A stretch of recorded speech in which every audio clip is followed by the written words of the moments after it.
네, 성경 말씀 보기 전에 광고 드리도록 하겠습니다. 이번 금요일 날입니다. 내일 모레 금요일 날 12월 31일 날 송구 영신 예배를 11시 반에 시작하도록 하겠습니다. 함께 오셔서 이렇게 올해 한 해를 잘 마무리하고 새로운 첫날을 함께 주님과 함께 보낼 수 있는 시간을 갖게 되기를 바라도록 하겠습니다.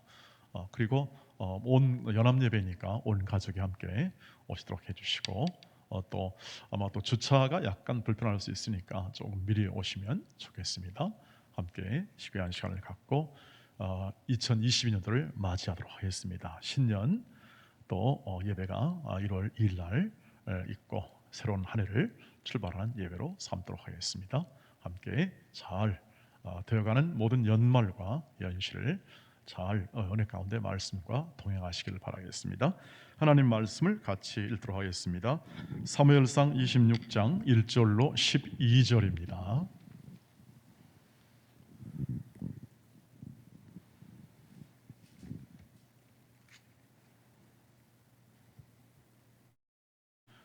사무엘상 26장 1절로 12절까지 보도록 하겠습니다.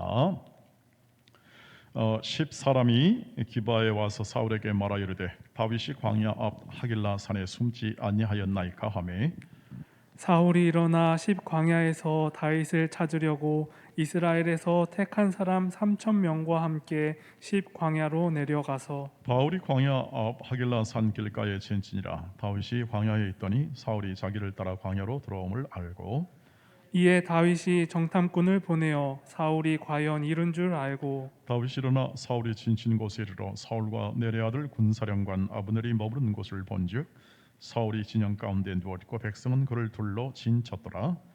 이에 다윗이 햇사람 아히멜렉과 수루야의 아들 요압의 아우 아비새에게 물어 이르되 누가 나와 더불어 진영에 내려가서 사울에게 이르겠느냐 하니 아비새가 이르되 내가 함께 가겠나이다. 다윗과 아비새가 밤에 그 백성에게 나아가 본즉 사울이 진영 가운데 누워 자고 창은 머리 곁 땅에 꽂혀 있고 아브넬과 백성들은 그를 둘러 누웠는지라. 아비새가 다윗에게 이르되 하나님이 오늘 당신의 원수를 당신의 손에 넘기셨나이다. 그러므로 청하오니 내가 창으로 그를 찔러서 단번에 땅에 꽂게 하소서.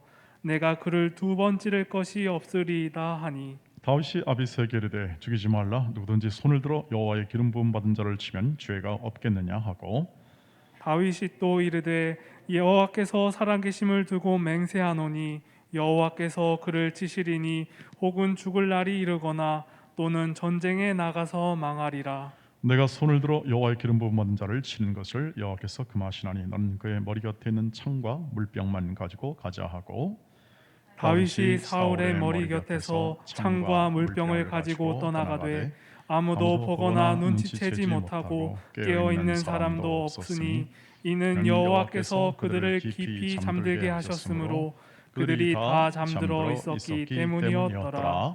아멘. 오늘 이제 수요 마지막 날이죠. 수요일로서 이렇게 예배가 마지막 예배가 되겠습니다. 이렇게 해서 이 사무엘상도 이 사울과 다윗의 오늘 마지막 조우가 장면이 오늘 성경에 실려 있는 것을 볼 수가 있습니다. 다윗이 이 10이라는 광야에서 숨어 도망갔을 때 이 다윗을 보았던 일행을 보았던 한 400명이 넘으니까요. 굉장히 많죠. 이제 숫자가 600명 가까이 되는 사람들을 이제 따돌리는 어렵겠죠. 그래서 그쪽으로 갔을 때 이것을 기브아에 있는 사울에게 알리자 사울이 정예 군사를 이끌고 군사령관 아브넬과 함께 다윗을 잡으려고 하길라 산까지 오게 됩니다. 거기서 진치고 있는데 마침 오늘 말씀을 보면 하나님께서 깊은 잠을 들게 하십니다. 사울을요. 또 그 군대들. 그래서 이것을 진영을 다윗과 아비새가 들어가서 서로의 찬스를 맡게 되고 아비새가 다윗에게 얘기합니다. 오늘 이때를 위함이었고 그러니까 단번에 한 칼이면 족합니다. 이제 죽이게 하옵소서 할 때 다윗이 그것을 말립니다. 다시 똑같은 말이죠. 여호와의 기름 부은 자를 치는 것은 금하고 하나님이 원하지 않는다. 그래서 이렇게 다시 살려주고 그냥 물병만 가져가고 왔다 가는 신호만 보내고 다시 다윗이 이 사울이 깨어나자 읍소하고 항변하면서 자신이 이 사울을 해칠 의도가 없고 그러면 당신께서 나를 따라잡아 나를 죽일 이유가 없다는 사실을 확인하고 그리고 사울이 뒤늦게 후회하며 이렇게 오늘 본문에서는 헤어지게 되는 막을 내리게 됩니다. 이후로는 다윗과 사울이 만나지 못하고 사울은 블레셋과의 전투에서 죽고 사울 왕조가 끝나게 됩니다. 그러면서 사무엘상은 막이 내리게 되는 거죠. 기본적으로 우리는 이 오늘 말씀을 보면 다윗이 일관되게 그렇게 생각했던 하나의 행동과 의지가 보이죠.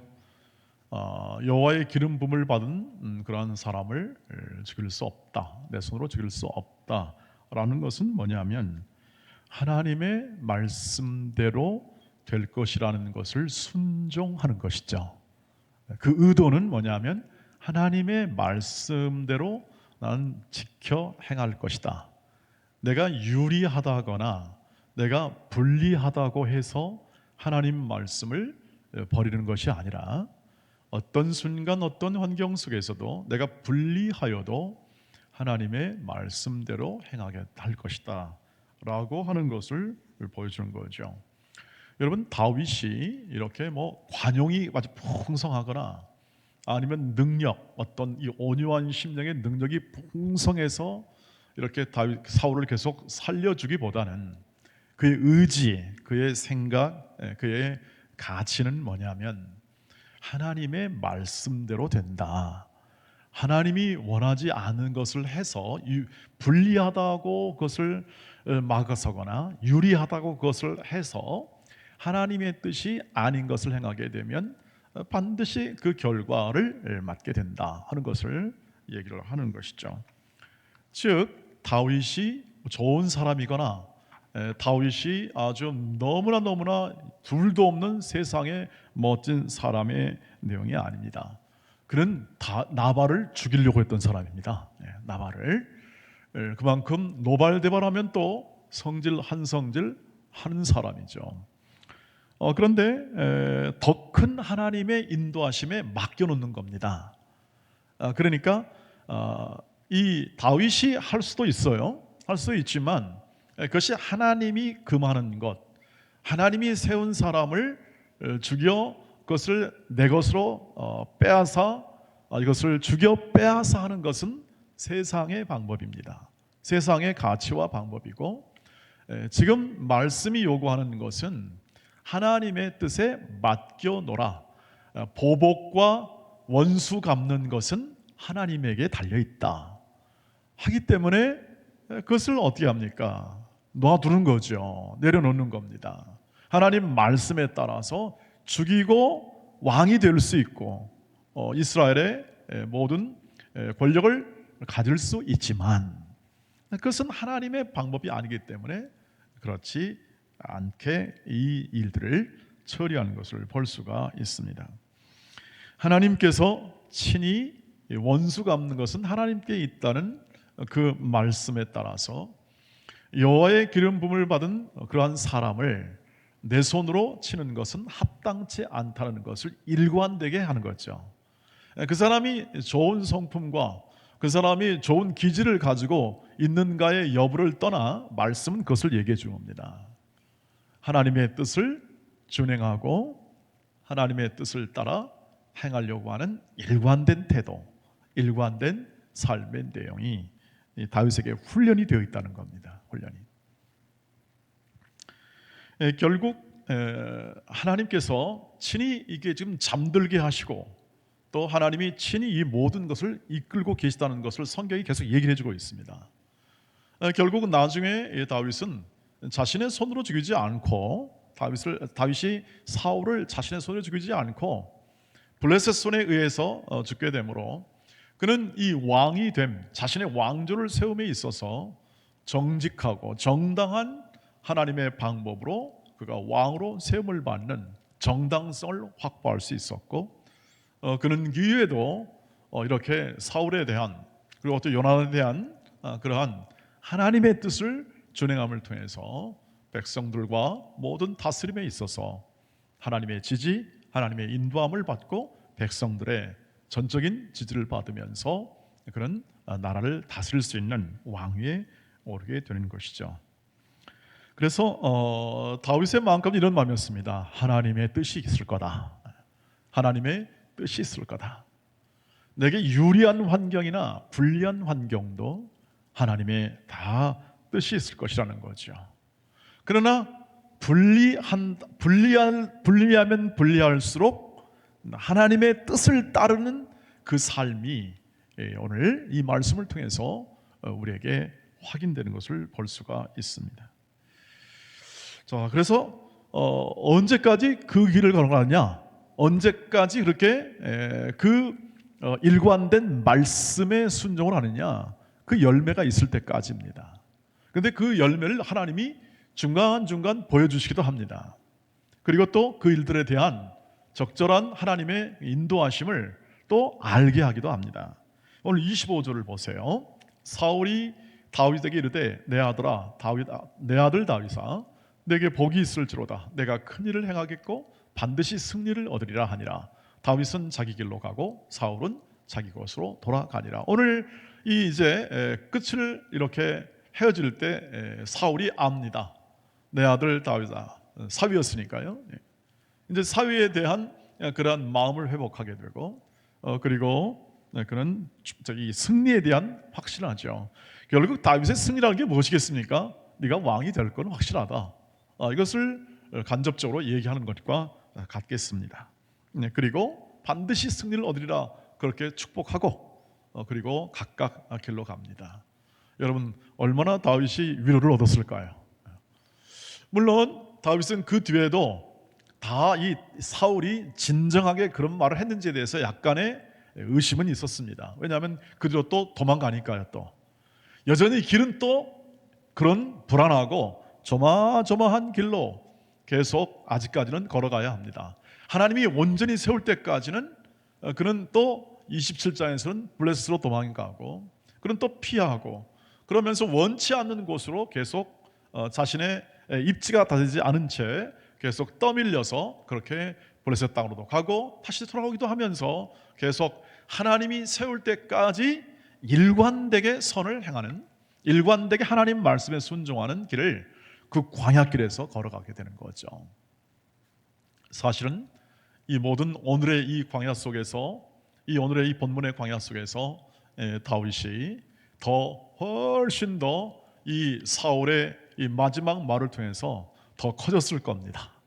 이제 드디어 사울의 입에서 네가 승리할 거다, 네가 승리할 거다라는 그러한 말의 위로를 삼아 그는 더 광야 길을 걸어가는 거죠. 여전히 해소되지 않은, 여전히 불투명한 미래에 대한 광야 길을 계속 걸어가는 장면이 계속 실려 있는 것을 볼 수가 있습니다. 여러분 어떻습니까? 우리도 우리와 걸어가는 길 속에 광야의 길을 걸어왔던 올해 한 해가 아니었나 생각합니다. 우리의 모든 삶도 코로나19 안에 진짜 광야였습니다. 조마조마했죠. 아슬아슬했죠. 그리고 작년과 올해 2년간에 걸쳐서 무엇을 하나 해볼 만한 게 없었다는 것. 그러면서 과연 이게 어떻게 되겠냐 하는 그러한 우리의 생각, 또 우리의 모든 불규칙, 불투명한 그 예상이 우리의 삶 가운데 있었습니다. 저도 매주일 예배할 때마다 예배 끝나고 나서 참 언제까지냐 이런 또 생각도 계속 해 왔었습니다. 그 마음으로 매주를 살아왔던 것 같습니다. 그리고 아직은 또 끝나지 않았기 때문에 이것이 언제 끝날지에 대한 불투명 때문에 아직까지 여전히 미래에 대한 계획은 안개 속을 헤매는 것과 방불하게 우리의 삶 안에 있는 것 같습니다. 여러분은 어떻습니까? 이 하나님이 우리 여러분의 삶의 어떤 장애물 혹은 한계 그리고 연약함 이런 것들을 제거해 주시지 않고 열심히 기도했을 거 아니겠습니까? 저희가 함께 기도하고 열심히 이렇게 간절히 간구해서 왔고 또 하나님께 부탁하고 했는데 아직까지 제거해 주지 않고 완전히 또 이렇게 없애주지 않으면서 올해 이제 하루도 다 가게 되는 그런 과정 가운데 있는 분들이 거의 아마 대부분이지 않겠나 하는 생각을 해보게 됩니다. 저도 연말이 되면 이렇게 딱 깔끔하게 딱 제거해 주시고 새롭게 한 해를 출발하면 얼마나 상쾌할까요? 그건 우리 생각이죠. 하나님의 뜻과 하나님의 인도하심 여전히 우리의 모든 환경 속에서 이 다윗과의 이 삶, 이 광야 속에서 지금 계속 다윗을 키워가잖아요. 키워가는 이 하나님의 뜻과 하나님의 인도하심을 오늘 우리의 인생사 속에서 우리의 지나간 한 해 속에서 광야길을 걸으면서 하나님은 사실 키워오고 있었습니다. 우리를 세워주고 우리가 알지 못하는 사이에 우리의 의식과 생각, 마음을 키우시고 우리의 삶의 환경 속에 불리한 것 같은데 사실은 그 과정 속에서 하나님이 보이지 않는 손과 보이지 않는 팔과 보이지 않는 역사하심으로 우리를 여기까지 붙들고 우리의 길을 인도해 오셨음을 믿으시길 바랍니다.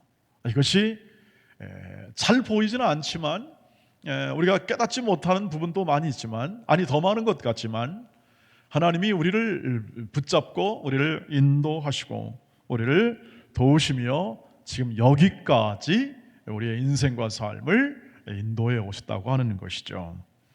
왜냐하면 우리는 하나님 믿으면 예수를 믿으면 이렇게 우리가 축복을 받고 복을 받는 것은 사실입니다. 사실인데 그것이 구체화되는 우리의 인생에서 삶에서 복 받았다 하나님이 우리에게 구원받았다는 것에 대한 구체적인 확인은요 우리 일평생에 나가는 것이죠. 그러니까 아직까지 이루어진 부분 그러니까 예를 들면 장애물이나 어려움 이런 것들이 제거되지 않는 부분은 아직까지 우리가 더 하나님의 인도하심을 더 확인해야 할 부분이 있다는 것을 말합니다. 아직까지 이루어지지 않았기 때문에 하나님의 뜻이 온전히 내게 그 구원의 뜻이 임하지 않았다는 뜻이 됩니다. 아직 시간이 있다는 뜻입니다. 하나님이 기다리시든지 하나님이 다른 손으로 하시든지 하나님이 다른 조건과 환경으로 하시든지 하나님은 끝끝내 우리를 향한 당신의 계획을 이루어 주실 줄 믿습니다. 마치 마침내 다윗을 왕으로 세운 것처럼 이 모든 광야의 시절이 끝나는 시점은 있을 겁니다. 그것이 우리의 죽음이 될지 아니면 이 모든 또 단기적으로 더 나은 삶의 질을 경험하게 될지는 우리는 각자 자신의 인생과 삶을 하나님이 인도하시기 때문에 다 이해할 수는 없지만 우리 모두가 다 분명히 한 가지 확인하는 것은 우리의 삶 속에 틀림없이 우리를 향한 하나님의 뜻은 올해만큼 이루어졌습니다. 장애물과 어려움은 상존합니다.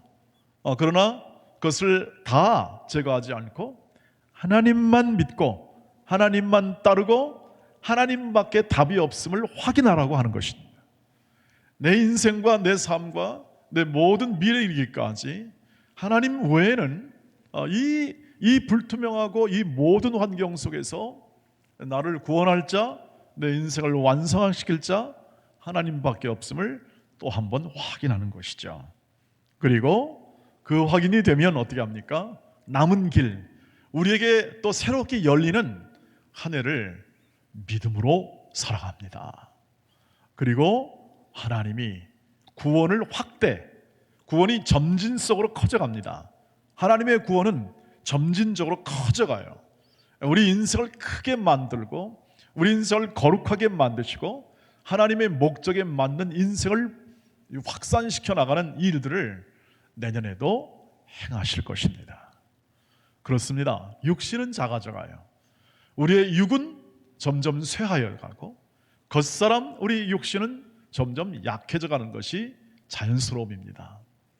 그러나 우리의 속사람, 우리의 예수를 믿는 마음, 그리고 주님이 다시 오실 때 온전히 이룰 것이라는 소망의 그 견고한 약속은 점점 커져갑니다. 이 소망과 약속이 크고 그것을 이루시는 하나님의 사랑이 우리의 이 심령과 영혼 속에 가득하게 될 때 우리는 일관되게 하나님 말씀에 순종할 힘과 동력을 얻습니다.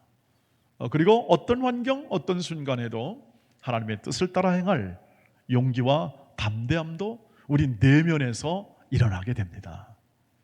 우리의 능력이 아니라, 우리가 가진 재능으로만이 아니라 우리 안에 계신 성령께서 우리 마음을 감동하시고 우리 영혼을 충만하게 하사 말씀을 통하여, 그리고 성령을 통하여 주시는 이 충동과 이 열정과 이 열심, 겸손, 온유, 이런 부분들이 내 인생 가운데 계속 펼쳐지게 됩니다.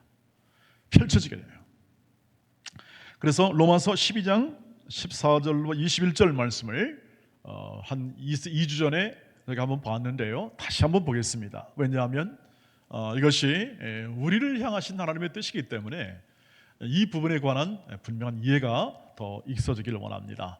하나님이 왜 이 말씀을 주시고 우리로 하여금 이런 어려운 주문을 하시는지, 너희를 박해하는 자를 축복하라, 축복하는 자를 저주하지 말라, 즐거워하는 자들과 함께 즐거워하고 우는 자들과 함께 울라, 서로 마음을 같이하며 높은 데 마음을 두지 말고 도리어 낮은 데 처하며 스스로 지혜 있는 체 하지 말라, 아무에게도 악을 악으로 갚지 말고 모든 사람 앞에서 선한 일을 도모하라, 할 수 있거든 너희로선 모든 사람과 더불어 화목하라, 내 사랑하는 자들아 너희가 친히 원수를 갚지 말고 하나님의 진노하심에 맡기라, 기록되었을 때 원수 갚는 것이 내게 있으니 내가 갚으리라고 주께서 말씀하시니라, 내 원수가 줄이거든 먹이고 목마르거든 마시게 하라, 그리함으로 내가 숯불을 그 머리에 쌓아 놓으리라, 악에게 지지 말고 손으로 악을 이기라.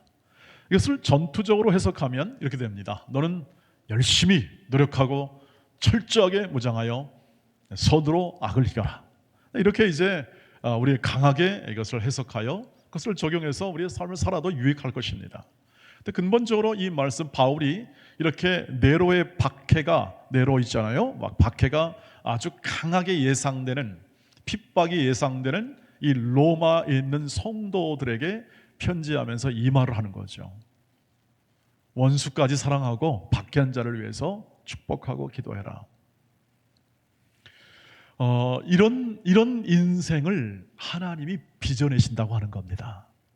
우리 인생, 우리의 구원받은 인생은 하나님이 목적을 가지고 하나님의 그 자녀로서 인생을 이 땅에서 살아가게 하는데, 어느 정도까지 하나님이 끌고 가시냐면 이 지점까지 하나님이 끌고 가신다는 겁니다. 그러니까 너는 그렇게 하라 이 뜻입니다. 우리는 이것을 규범이나 혹은 또는 의무나 규칙으로 삼아서 그런 사람이 그리스도인이다 이렇게 얘기하면 우리는 그것을 물론 그렇게 해서 유익합니다. 그것을 지켜서 그것을 달성하는 사람은 유익한데 그게 안 되지 않습니까? 그게 내 힘으로 되나요? 그게 이 정말 일관되게 선을 행한다는 것이 나는 불가능한 일입니다. 저라면 못하겠습니다. 그러면 못하는 걸 하나님이 이렇게 이 말씀에 실어 우리에게 오늘 들려줍니까? 그렇지 않다는 겁니다. 하나님이 하시는 일이 이 일이라는 것입니다. 선으로 악을 이겨내는 사람들로 우리를 만들어가고 계셔요. 그 인도하심 속에서 마치 하나님이 광야에서 다윗을 이렇게 끝까지 말씀 순종을 통해서 악으로 어떻게 합니까? 악으로 대할 때 선으로 끝까지 승리하잖아요. 이런 사람을 누가 빚어냈지만 하나님이 빚어내시는 거예요. 그걸 성경에서 보는 겁니다. 우리는 지금 하나님이 하신 일을, 그 사실을 통해서 우리가 확인하는 것은 저와 여러분의 인생과 삶을 이렇게 연약함에도 불구하고 이런 멋진 사람들로 만들고 계셔요. 그러니 그 하나님이 하신 일에 순종하라 이 뜻이죠. 언제나 모든 신앙은 순종입니다. 그 순종 속에서 우리는 더 멋있고 더 하나님의 자녀다운 거룩한 사람으로 빚어져 갑니다. 그래서 바울이 그렇게 얘기하는 거죠.